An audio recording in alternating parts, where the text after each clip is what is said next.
Hey, leadership team members, today I'm going to teach you how to run the game Dodge Pad. It's one of our very, very favorites here in the school. I've got a couple of helpers that are going to be working with me today, and we're going to show you how the game is run, how to do it safely, and how to make sure that everybody has a great time and you still get zero downtime. All right, the things you're going to need for this: a lot of space.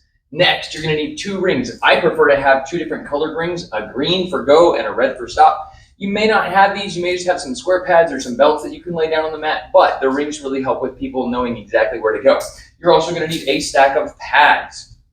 So here's what's going to happen. You're going to get a couple of your helpers or maybe a couple of your students to help you set this game up. You're going to have them grab a whole big stack of pads and move them to the throwing spot, okay? And you're going to have them set up 2 rings, a green for go and a red for stop. So, Mr. Caleb, can I borrow you, sir? Sir. Excellent. Hustle on over here, bud. Awesome. Can you take that green and can you set it just where that blank spot is on the floor where there used to be a dot? Yes, sir. Perfect. Right there. Excellent. And Mr. Michael, would you come on over here, sir? Yes, sir. And would you take this ring, would you put on that last dot on the second row there, sir?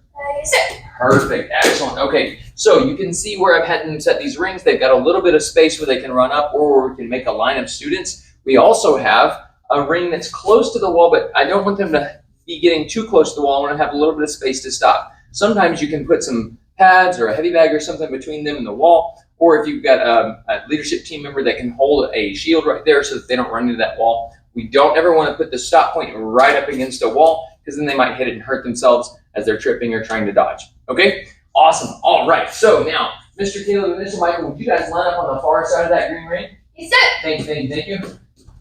Excellent. Okay, guys, I'm going to go through exactly how I would say this if I were running a class. So I would say, all right, guys, here's how this works. You're going to start in the green ring, and you have to run straight across all the way to the red ring. Please make sure that you run, because if you're walking still, I'm going to hit you with a square pad.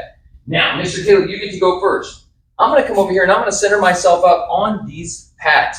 Now, I don't want to be super, super close here, because if I am, it's way too easy. I don't want to be so far away that I can't hit them, okay? I'm going to throw these just like a Frisbee. I'm going to grab the corner of the pad, put the finger where I want the pad to go, and throw it like a Frisbee. Super, super important. I'm aiming from the waist down, not the waist down on an adult, but the waist down on a kid. So I got to make sure I don't hit anybody in the eyeball with one of these. All right, so Mr. Caleb, when I say the word go, you're going to run as fast as you can to that red ring. Please make sure that you stop at the red ring and do not run into the wall. Yes, sir? Sir.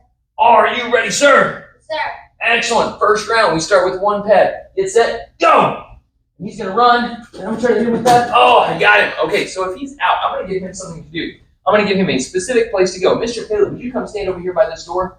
Yes, sir. Awesome. And Mr. Caleb, I want you to practice your most beautiful horse stance right over there, and you're going to cheer the next person on. So now I've given him something to do, and he can cheer the next people on while he's waiting. But he's not done yet. All right, Mr. Michael, it's your turn, sir. Yes, sir. All right, Mr. Michael gets up there, and I say, ready, set, go!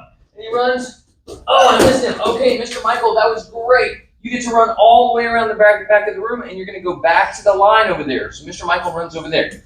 Now, we're going to assume that I have run out of pads at this point. Obviously, I haven't. But now those people that are out, I'm going to put them to work. Okay, everybody who's out, you're going to go over and you're going to grab 1 pad at a time. You're going to help me retrieve all the pads. How many pads we're going to grab? 1. 1. Thank you, Mr. Caleb. You can run over there and grab 1 pad, bring it back here to the stack. Make sure you stack it nice and neat. Excellent. So this kind of gives them a break from standing and waiting, gives them a little something to do, and keeps their mind engaged in the game where they're not bored. Oh, thank you, Mr. Caleb, for the hustle. Great job. Excellent. Okay. Now, for the purposes of the game, I'm going to go ahead and put Mr. Caleb back in over there. Mr. Caleb, you can jump back in line. Thank you for running all the way around the room. Well done, sir. When they run all the way around the room, that keeps them from running in front of you whenever you are throwing the pad for the next person. Okay, excellent. Mr. Caleb, you're up first, sir. This round is 2 pads. So now I'm going to try to throw 1 pad and then the other pad before you get all the way to the red ring. Are you ready, sir? Sir. Get set. Go! He runs. He runs. If he doesn't run, I'm just going to hit him with the pad. Okay, so that's the rule. If he's not going to run, I'm going to hit him with the pad. All right, Mr. Caleb, you're out. Go ahead and stand in your horse stance over here. All right, Mr. Michael, 2 pads, sir. Are you ready, sir? Yes, sir. Let's say go. Oh, I missed him with the first one. Almost got him. Got the ankle. Okay. So you see how I kind of led him a little bit on that second one? But the first one, I deliberately threw behind him. Sometimes you can be really gentle and generous. Sometimes with people that maybe you've got a really long game, you need to be a little bit faster. You can adjust your accuracy based on what's needed. And you can kind of fake them out a little bit. If you got somebody who's really skilled, you can throw that first one way out in front of them and then pop them with the next one. It just depends on what your goals are for that student. Make sure that you're always being as fair as possible to everyone while also keeping the game moving. All right, guys, that's the basics of how you run the game. Thank you so much for watching this video. I can't wait for you to try it out. We'll see you in the next one.